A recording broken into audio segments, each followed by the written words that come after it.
Labą dieną, gerbimi telšiškiai. Algirdas Bacevičius su jums vėl.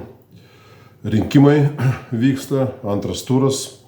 Pirmas turas baigėsi, antrą turą papuolė telšiuose Valentinas Bukauskas, Seimo narys ir Agnė Miliauskienė, buvusi vicemerė, dabar aišku nėra.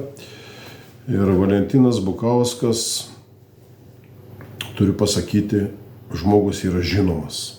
Aš pažįstu Valentiną Bukauską daug metų, gal 20-30 metų pažįstu. Aš jį pažinojau, kada jis dar iš kažkokio kaimo atvažiavo čia į Telšius. Tai vot ir šiai buvo normaliai sutarėm, mes gerai pažįstame ir šaunus vyrukas buvo, kol netapo Seimo nariu. Paskui tapo Seimo nariu ir viskas. Ir žmogus pasikeitė.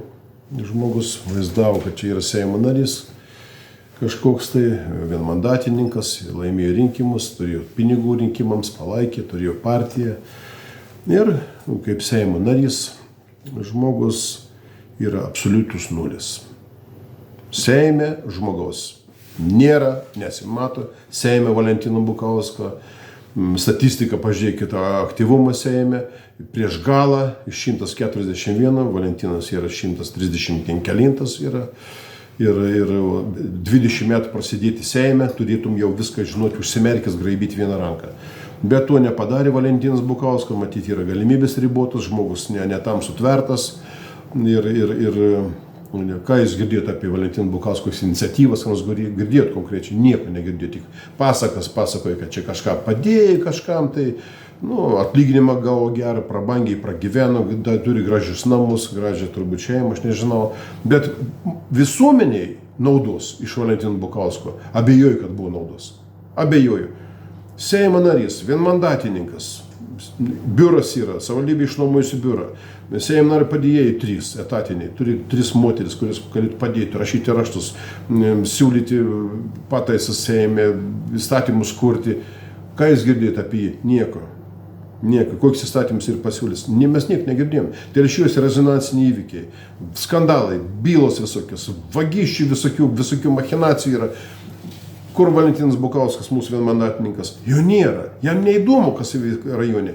Po šventės važinėja, pyragaičius dalina, rankas spaudo ir sveikinimai. Sveikinimai laikraštyje su moters diena, su kovo 8, su mamos diena, vieni sveikinimai, viskas. Niekur nelenda, rajone nedalyvauja toj veikloje. Absoliučiai į tarybos posėdžius ateina, yra lentelė uždėta. Seimo narys galvojama ateis į tribūną, pasakys kažką, tai pamokys. Pasidėjo, per pertrauką vos atsigėrė, išėjo. Viskas, taip ir Seime. Ir mes tokį Seimo narį turim nei naudos Vilniui, nei Lietuvai, nei Telšiams. Nulis, absoliutus nulis. Ir žmonės balsuoja. Kodėl balsuoja žmonės? Žmonės nesupranta, kas yra Seimo narys, kokį pareigą. Jie galvoja, kad čia grožio konkursas yra. Kas aukštesnis, kas gražesnis yra. Nesąmonė. Mums reikalingas Seimo narys, kad jis dirbtų pirmiausiai mums, Telšiams ir aišku Vilniui. Jis nedirbo nei ten, nei ten. Stebiu tą aš aplinką, domiuosi tai visko, turi ir informacijos, nieko iš jo nėra. Agnė Miliauskienė, mažiau žinoma moteris, dirbo savivaldybėj, ten kultūrų namuose jis dirbo kažko, tai mes nežinom. Jie dirbo darbą, gaudavo pinigus, dirbo darbą, čia etatą turėjo, ten pusę etatą turėjo, vicemerika dirbo ten ir žodžiu, 3 įstaigose skaitėsi. Jos sutuoktinė istorija nebesikartuosiu, čia, žodžiu, irgi iš kelių įstaigų atlyginimus gauna, šeimą gyvena neblogai. Ir paskui sugalvoju jie ateiti į tą politiką vietinį, buvo su Valentinu Bukausku vienam sąraše buvo, paskui papuolė į tarybą, išėjo į kitą kompaniją, negražiai pasielgė, labai negražiai pasielgė, bet Valentinas Bukauskas nedrįso viešai pasakyti, vertinti jos tą žygį iš vienos partijos į kitą. Paliko Valentiną ir negražiai padarė. Ir Valentinas nedrįso vertinti. Todėl, kad norėjo galvoja gal kada nors kartu dainos. Nedainos jie kartu. Tai va, ir tas toks ir ta tokia. Dabar reikia balsuoti, reikia eiti į rinkimus. Už ką reikia balsuoti? Reikia balsuoti. 2 blogybės. Jie nėra patys geriausi. 10 kandidatų buvo, visokių kandidatų buvo.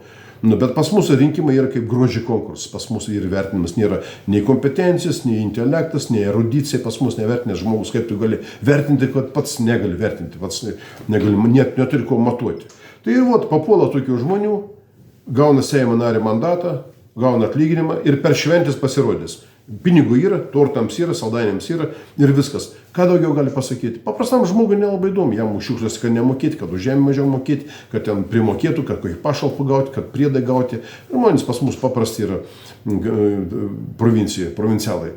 Tai vat, įsirenkam Seimo narius, ne tik Lietuvoje, nu, ne tik Telšiuose, bet visoje Lietuvoje. Turbūt yra tokia situacija, bet mes esam tarptų visokių tokių.